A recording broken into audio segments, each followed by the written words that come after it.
Appearances can often be quite deceiving, and this applies not only to people but also, it seems, to houses. A seemingly modest mansion in Newport, Oregon, hides many secrets.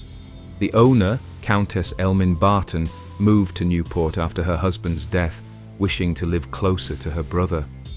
Passionate about renovations, Elmin transformed an ordinary house into a true masterpiece. The stained glass windows capture the sunlight in a stunning way. The oak floor is ready to welcome the elegant steps of guests at parties. The walls, adorned with silk, evoke the atmosphere of a luxurious palace.